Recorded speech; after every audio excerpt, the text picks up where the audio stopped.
dans le 13h sur RTI 1. Bonjour à tous. Tirs et explosions à Ouagadougou, la capitale burkinabé. Des attaques ont visé ce matin l'ambassade de France et l'état-major des armées. L'ambassadeur français parle d'attaques terroristes. Les populations ont été invitées à rester chez elles. Ici, en Côte d'Ivoire, le chef de l'État a échangé hier avec la présidente de la région Île-de-France. Les deux personnalités ont évoqué la coopération entre leurs deux pays.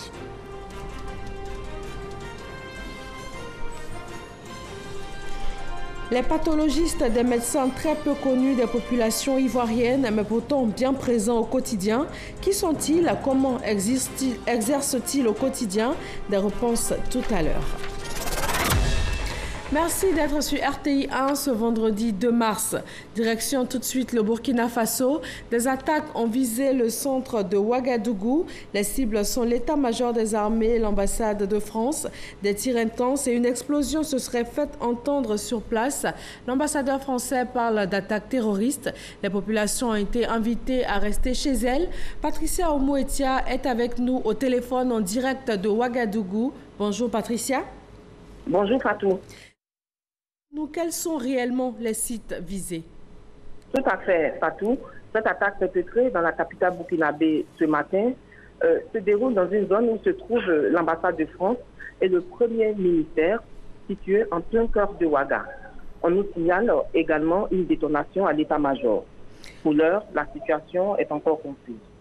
D'accord. Et deux pistes principales sont évoquées, l'attaque djihadiste ou encore une opération en relation avec le procès du putsch manqué. Est-ce qu'on peut s'avancer là-dessus en ce moment? Quelle est la nature de cette attaque? Sur ce point, il est impossible de définir la nature de l'attaque à l'heure actuelle, Fatou. Merci Patricia Oumouetia. Et puis cette information de dernière minute, 4 assaillants ont été neutralisés. Les attaques visaient donc bien l'ambassade de France et l'état-major des armées. C'est une source gouvernementale. Nous suivrons donc l'évolution de la situation tout au long de la journée. Rappelons que 2 attaques terroristes ont déjà frappé le Burkina Faso en 2016 et en 2017. Ici, en Côte d'Ivoire, la présidente de la région Île-de-France a été reçue par le chef de l'État ivoirien. Valérie Pécresse a échangé avec Alassane Ouattara. Ils ont parlé de la coopération entre leurs deux pays. Awa Touré. La région Île-de-France et le district d'Abidjan entendent renforcer leur coopération. Le gouverneur du district d'Abidjan et la présidente de la région Île-de-France ont ainsi signé un accord de partenariat. Un accord au centre des échanges entre le président de la République, Alassane Ouattara, et la présidente de la région Île-de-France, Valérie Pécresse. Nous avons expliquer en quoi allait consister ce partenariat. Et le président Ouattara a aussi souhaité que nous travaillions sur les thématiques de l'environnement. Et donc, nous allons travailler effectivement sur la ville durable avec des transports plus écologiques, avec le recyclage des déchets. Pour le président de la République, il est très important que nous échangions ensemble sur nos savoir-faire, les savoir-faire de l'Île-de-France en matière environnementale et celle de la Côte d'Ivoire. L'accord de coopération entre le district d'Abidjan et la région Île-de-France couvre, entre autres, les domaines de la santé, l'urbanisme, l'entrepreneuriat, l'agriculture urbaine, la jeunesse, le sport et la culture.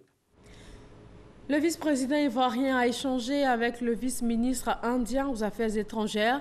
Il a été question du renforcement des relations entre les deux pays. Daniel Kablan-Duncan a ensuite reçu le directeur de la SFI, filiale de la Banque mondiale pour l'Afrique subsaharienne, Chiram Kofi Abola. Des rencontres à l'agenda du vice-président de la République de Côte d'Ivoire ce jeudi au palais présidentiel. Au menu de l'une de ces rencontres, la coopération entre la Côte d'Ivoire et le groupe de la Banque mondiale, notamment au niveau du secteur de l'énergie et de la filière cacao. C'est du moins ce que l'on peut retenir de l'entretien entre le vice-président ivoirien et le directeur de la SFI, filiale de la Banque mondiale pour l'Afrique subsaharienne. Nous avons parlé des programmes que nous avons ensemble sur l'amélioration de l'environnement des affaires, sur les infrastructures, notamment le secteur de l'énergie dans lequel nous avons été très présents. Nous avons aussi parlé de l'emploi en mettant l'accent sur le soutien à la petite et moyenne entreprise qui prend plusieurs formes. D'abord, il y a l'aspect amélioration de l'environnement des affaires pour permettre à ces PME de pouvoir évoluer comme il le faut. Ensuite, il y a le renforcement des capacités. Et enfin, le troisième volet dans cet aspect, c'est les financements directs. Avant cette rencontre, le vice-président Daniel Kablan-Duncan a échangé avec le vice-ministre indien aux Affaires étrangères. La question du renforcement des relations entre les deux pays a été au centre de cet entretien. Nous avons parlé de différents domaines pour améliorer nos relations, notre coopération. Nous avons une amitié qui est très intense, qui est profonde, qui existe depuis un grand nombre d'années, mais nous voulons renforcer les relations entre nos deux pays. Sans manquer de saluer les différents accords de partenariat signés par les deux pays, le vice-ministre indien aux Affaires étrangères a exprimé sa joie quant à la participation prochaine du vice-président en Inde au sommet de l'Alliance internationale solaire. Un sommet qui sera co-présidé par le président français Emmanuel Macron et le Premier ministre indien Narendra Modi. Et le Premier ministre ivoirien a lui reçu le directeur des finances publiques du FMI, Victor Gaspard. Il est venu faire le point du H-Talon lancé en début de semaine à Abidjan, la réunion de plusieurs experts internationaux et nationaux sur les solutions innovantes pour l'administration fiscale. Alexis Ouedraogo. Ce jeudi, le ministre Pascal Abinan présente l'OSEP. C'est l'Observatoire du service public. Sa mission, recueillir les plaintes relatives aux dérives des services publics en rapport avec les tracasseries et autres lenteurs administratives. L'OSEP est là pour contribuer à l'amélioration de la qualité du service public entre les usagers et l'administration. Votre satisfaction, notre priorité, c'est ça notre slogan. Et c'est le Premier ministre Amadou Gon Coulibaly qui passe le tout premier appel au centre. Comment puis-je vous aider, s'il vous plaît? Madame, bonjour. C'est Amadou Gon Coulibaly. Très bien, monsieur Amadou. Comment puis-je vous aider, s'il vous plaît? Écoutez. L'Observatoire du service public se veut canal entre l'administration et les usagers. Une écoute permanente, guidée par le souci de transparence, de traçabilité, mais surtout de responsabilité dans l'action gouvernementale. Notre administration, il faut le reconnaître, est souvent critiquée pour sa lourdeur, pour sa lenteur, ainsi que pour son manque donc, de transparence. Par ailleurs, faute d'un cadre formel de dénonciation et de mesure de la satisfaction des usagers du service public, ces interpellations s'expriment de manière donc informelle sur les réseaux sociaux, ici et là. L'Observatoire du service public, créé en février 2017, constitue donc une réponse à cet état de fait. Il ambitionne de répondre, entre autres, à la nécessité de préserver les principes de l'égal accès aux services publics pour tous les citoyens et tous ceux qui sont en relation avec l'administration publique. L'occasion pour le chef du gouvernement d'appeler les acteurs du secteur à un service de qualité. Le processus lancé ce jour concerne donc la phase expérimentale de 3 mois. J'encourage les équipes de l'OSEP mobilisées à redoubler d'efforts pour capter tous les signaux qui seront envoyés par les citoyens durant cette période et au-delà. J'invite l'ensemble des usagers du service public à participer à cette phase expérimentale pour permettre d'ajuster l'outil afin de répondre de plus en plus efficacement à leurs réclamations et sollicitations. La saisine de l'OSEP se fait par courriel, appel téléphonique. L'Observatoire dispose d'un centre d'appel joignable 24 heures sur 24, 7 jours sur 7, au 22 40 98 98. Hier jeudi 1er mars, l'Ivoirien Jean-Claude Brou a officiellement pris fonction à la tête de la commission de la CEDEAO pour un mandat de 4 années. Il est le premier Ivoirien à occuper cette fonction. La passation de charge a eu lieu au siège de l'institution, c'était à Abuja. Mahama Traoré. Une fois de plus, le destin professionnel de Jean-Claude Brou le conduit sur la scène internationale. Cette fois, c'est la CEDEAO, Communauté économique des États de l'Afrique de l'Ouest, qui l'accueille en qualité de président de la commission. Désigné le 16 décembre dernier par la conférence des chefs d'État et de gouvernement, Jean-Claude Brou a succédé ce jeudi 1er mars au Béninois Marcel Alain de Souza. Un président sortant qui repart confiant au regard du profil de son successeur. Jean-Claude Brou, désormais ex-ministre ivoirien de l'Industrie et des Mines, est un ancien du Fonds monétaire international, de la Banque mondiale et de la Banque centrale des États de l'Afrique de l'Ouest.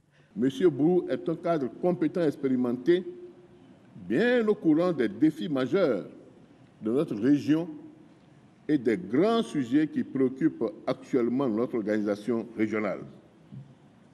Tout comme nos prédécesseurs, vous devez ajouter d'autres jalons essentiels à l'édification d'une CEDEAO économiquement développée, dans un environnement bien sécurisé, la lutte contre la pauvreté, la création d'emplois et le respect des droits de l'homme et des citoyens. Bien de défis attendent le nouveau président de la commission de la CEDEAO, entre autres, lutte contre le terrorisme, maintien de la paix, consolidation de la démocratie, recouvrement des prélèvements communautaires, rationalisation des charges ou encore création de la monnaie unique de la CEDEAO à l'échéance 2020. Ces quelques défis, nous pouvons et nous devons les relever.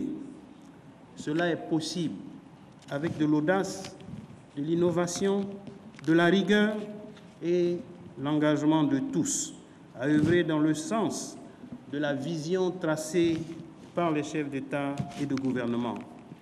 C'est pourquoi je voudrais placer ma mission sous le signe de la continuité, de la concertation et du progrès. Je ferai de la concertation un outil permanent de travail avec toutes les parties prenantes afin de rechercher ce qu'il y a de meilleur, toujours, pour notre communauté. Je voudrais donc vous exprimer à tous mon engagement à être votre partenaire pour faire avancer notre agenda commun partout où cela est nécessaire, conformément aux objectifs du traité révisé de notre communauté et des orientations des chefs d'État et de gouvernement. Je ne ménagerai aucun effort à cet effet. Un effort à conjuguer avec les 15 nouveaux membres de la commission. Jean-Claude Brou est le premier Ivoirien à occuper les fonctions de président de la commission de la CEDEAO. Son mandat va durer 4 ans.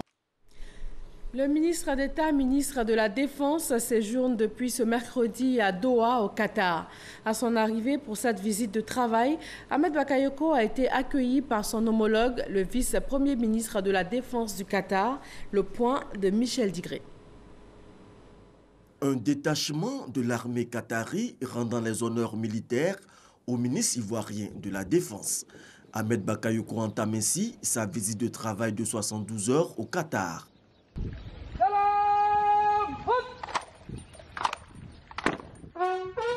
S'ensuit une audience que lui accorde son homologue, Dr Khalid bin Mohamed. Une sagaie, symbole de la défense, est remise au ministre Ahmed Bakayoko pour symboliser la coopération militaire entre les deux pays. Ce jeudi, l'émir du Qatar a reçu Ahmed Bakayoko, qui visitera une base de la marine qatari. Cette visite de travail du ministre de la Défense de Côte d'Ivoire est consécutive au passage à Abidjan en décembre dernier de l'émir du Qatar. Cheikh Tamim Ben Hama avait été reçu par les plus hautes autorités ivoiriennes, dont le président de la République. La contribution de la presse de Côte d'Ivoire en faveur de la promotion de la justice pénale internationale. C'est le thème des échanges entre le bureau de la Cour pénale internationale de Côte d'Ivoire et la presse ivoirienne. Il s'agit pour le bureau de la Cour d'inviter les journalistes ivoiriens à s'approprier et à s'impliquer davantage dans la promotion du statut de Rome. Abou Sanogo. Le bureau de la Cour pénale internationale en Côte d'Ivoire veut impliquer la presse ivoirienne dans la promotion du statut de Rome. Il invite donc à s'approprier cet outil en faveur de la lutte contre l'impunité et la promotion de la justice pénale internationale. À la Maison de la Presse, le chef du bureau de la Cour pénale internationale Côte d'Ivoire a animé un atelier d'échange sur la contribution de la presse à la promotion du statut de Rome. Il est important que les journalistes puissent avoir une meilleure connaissance de ce qui se trouve à l'intérieur de ce document, sur lequel on ne communique pas suffisamment et qui peut les aider à informer les populations avec beaucoup plus de qualité dans l'information qui est diffusée et disséminée. Aujourd'hui, la justice et la responsabilité pénale sont, selon le bureau de la Cour pénale internationale, reconnus comme des éléments fondamentaux dans la résolution de conflits et dans le processus de reconstruction post-conflit. Les échanges ont été constructifs autour du statut de Rome, selon les journalistes. Les journalistes se sont montrés très intéressés par les informations qui ont été données et nous sommes très convaincus du fait que les informations qui iront en direction des populations seront des informations fiables. C'est une très bonne rencontre et ça nous permet de combattre des préjugés que nous nous sommes imposés nous-mêmes. On a appris beaucoup sur la Cour pénale internationale, beaucoup de choses qu'on ne savait pas et c'est important de participer à ce genre d'ateliers qui vont nous aider à apporter la bonne information. Il était important, nous en tant que relais d'information, d'être informés nous-mêmes à notre niveau sur le fonctionnement de la CPI et sur les différents engagements que nos États ont pris vis-à-vis du statut de Rome. Mieux comprendre la Cour, historique et mécanisme de fonctionnement. La contribution de la société civile ivoirienne à la mise en œuvre du statut de Rome en Côte d'Ivoire, le droit des victimes devant la Cour, sont les sujets abordés au cours de ces échanges. Le statut de Rome rappelle que chaque État a le devoir d'exercer sa compétence légale vis-à-vis des responsables des crimes internationaux. Il définit entre autres les crimes relevant de la Cour, les règles de procédure et les mécanismes de coopération entre les États et la Cour. Parlons santé avec les médecins pathologistes. Ils sont très peu connus des populations ivoiriennes. Ils sont pourtant bien présents au quotidien dans nos laboratoires. Qui sont ces médecins de l'ombre? Comment exercent-ils au quotidien? Chris Yomondé et Franck Quadio. Au milieu de ces fioles et autres tubes à essai, le professeur Diomandé, chef du laboratoire d'anatomie-pathologie du CHU de Cocody depuis 1995, a encore le zèle du premier jour. Son histoire avec la pathologie, c'est tout un parcours. C'était en 82, début 83. La spécialité m'a attiré et à l'époque, il n'y avait pas de cycle de spécialité ici, donc on était formé en France. Depuis 1991, nous avons mis en place en Côte d'Ivoire un cycle de spécialisation dans notre discipline qui a formé pratiquement tous les grands chefs de l'anatomie pathologique aujourd'hui dans les pays francophones, le Burkina, le Mali. Le pathologiste est un professionnel de santé responsable de l'analyse des tissus et liquides biologiques des cellules isolées, de leur prélèvement et de leur interprétation. Pour devenir pathologiste, il faut un bac à plus 12, soit 8 ans en faculté de médecine, plus 4 ans de spécialité.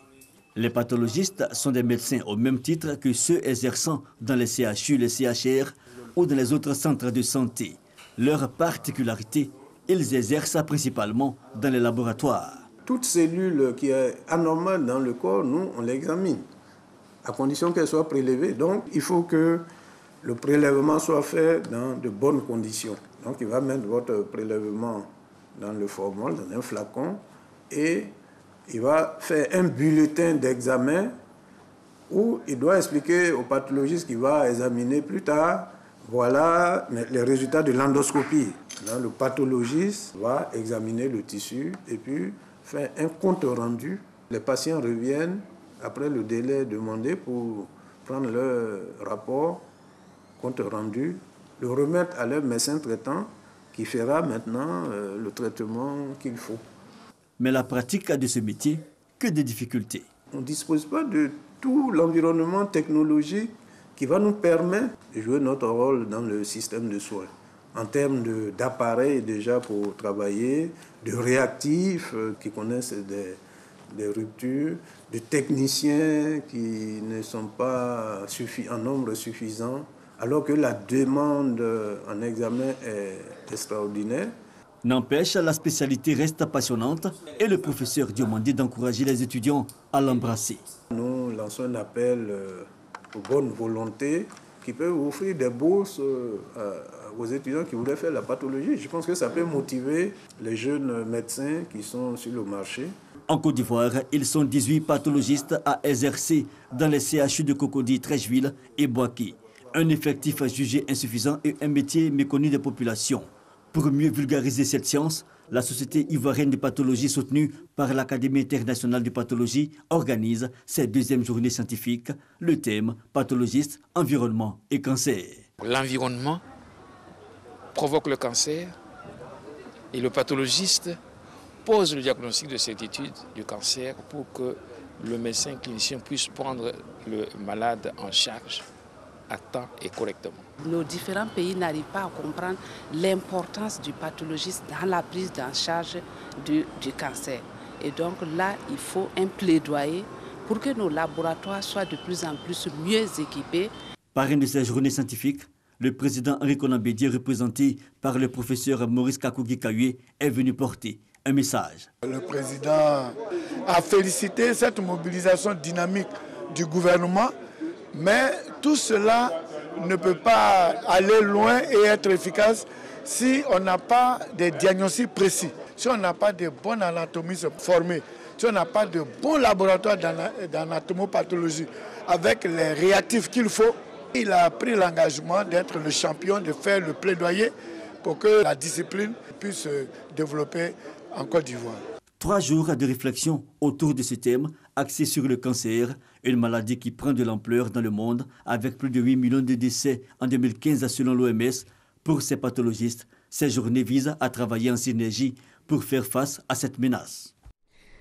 Le Salon international de l'agriculture se poursuit en France. La journée d'hier a été consacrée à la Côte d'Ivoire. Hervé Blé nous propose en image l'ambiance sur le stand ivoirien. Jour 4 du Salon de l'agriculture de Paris, belle ambiance au stand de la Côte d'Ivoire. Dégustation, découverte des produits ivoiriens a marqué cette journée dédiée à la Côte d'Ivoire. Journée pour mettre en exergue le savoir-faire du pays dans les domaines de l'agriculture, des ressources animales et halieutiques. C'est quelle race? C'est quoi? Côte d'Ivoire. C'est très impressionnant, oui. Un autre volet a lui aussi beaucoup intéressé les visiteurs du stand d'ivoire, la culture. Ambiance entretenue par le Zaouli.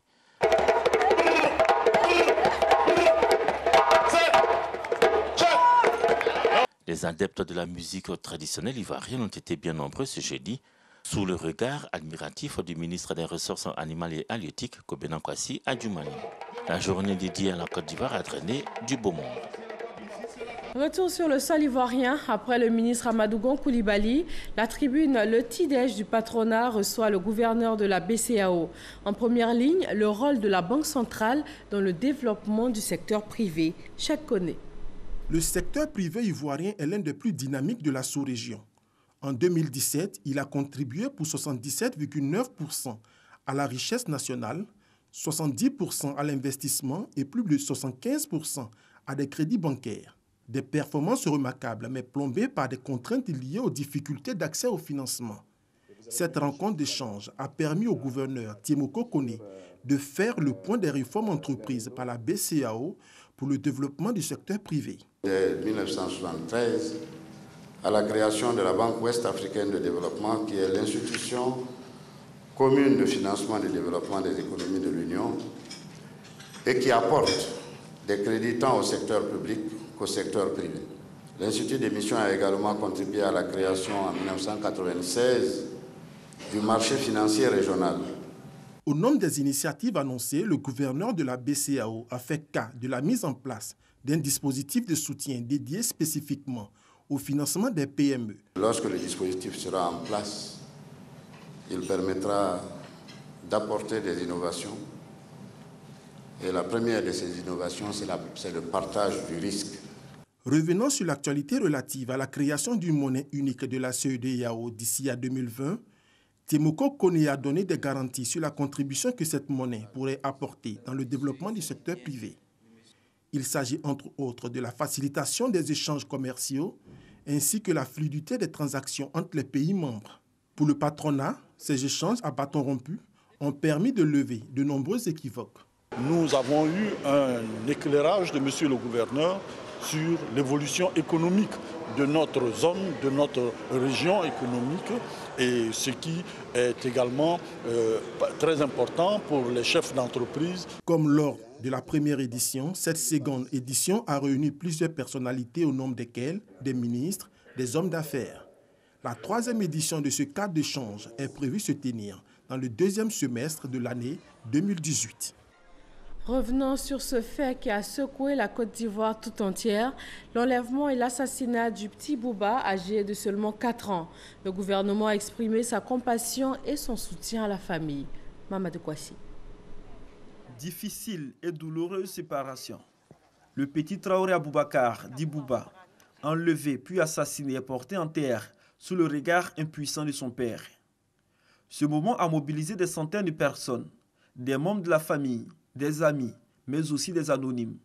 Tous venus témoigner leur soutien à la famille, mais aussi pour dénoncer ces crimes. Non, je ne le connais pas particulièrement. Bon, compte tenu de la vague que son maître a suscité sur les réseaux sociaux, nous sommes venus juste apporter notre témoignage. Dis non, non à l'enlèvement des enfants, non au sacrifice humain, non à toutes les atrocités. En tant que voisine et mère, on ne pouvait pas rester parce que ce que vit cette femme-là, toute femme dans ce monde en train de vivre ça. À travers Bouba, nous allons retrouver les enfants qui ont disparu. Bouba n'est pas mort pour rien. Continuons la lutte contre ces criminels. Avant l'ultime séparation, Bouba a eu droit à la prière mortuaire faite par l'imam central d'Azaguié, à la grande mosquée de la ville. Puis, cap est mis sur le cimetière, où Bouba repose à jamais aux côtés de son grand-père, dont il porte le prénom. La famille bénéficie pour la circonstance du soutien de la ministre de la Famille, de la protection de l'enfant et de la solidarité. Le professeur Maria Toukoune est venu témoigner la compassion du président de la République, Alassane Ouattara, et de l'ensemble du gouvernement. Elle rassure les parents que justice sera faite. Nous estimons que c'est une situation qui est intolérable. Ce crime ne restera pas impuni. L'auteur du crime a été arrêté et en tant que ministre en charge de la protection de l'enfant, je veillerai particulièrement à ce que justice soit rendue. Tout en dénonçant l'acte qu'elle qualifie de barbare, la ministre Maria Toukoune invite les parents à la vigilance et à dénoncer tous les actes criminels. Les enlèvements d'enfants, nous sommes en train de constater que c'est un phénomène qui devient récurrent. Et donc, vigilance aux parents, vigilance aux parents, vigilance aux parents. Faites en sorte que vos enfants ne se laissent pas enlever par des gens qui sont vraiment familiers à la famille pour être des bonbons, pour des jetons. On appelle les enfants et voici ce qui arrive. Le numéro, c'est le 116. C'est une ligne sur laquelle tous les Ivoiriens, toutes les personnes qui vivent en Côte d'Ivoire peuvent téléphoner pour signaler tous les cas suspects. Parce qu'il faut dénoncer ces situations-là. La ministre de la Famille, de la protection de l'enfant et de la solidarité a également souligné que les parents bénéficieront d'une prise en charge psychologique afin de leur permettre de faire face à ce drame qui suscite beaucoup d'émotions. En Afrique du Sud, après les dérives de Jacob Zuma, le train de vie du nouveau président Cyril Ramaphosa est de plus en plus scruté. En 2018, il va gagner près de 160 millions de francs CFA. Le chef de l'État sud-africain reste le mieux payé d'Afrique et se situe dans le top 10 au niveau mondial. En campagne pour réclamer des fonds pour l'hôpital public ce 1er mars, le chef des combattants pour la liberté économique, Julius Malema, a estimé que Cyril Ramaphosa pourrait investir son salaire dans le système de santé de son pays. Et revenons sur cette information pour terminer. Des attaques ont visé le centre de Ouagadougou ce matin. Les cibles sont l'état-major des armées et l'ambassade de France. Le bilan pour l'heure fait état de 4 assaillants neutralisés. Et voilà pour ce 13h. Merci à tous de votre attention et très bon vendredi sur RTI 1.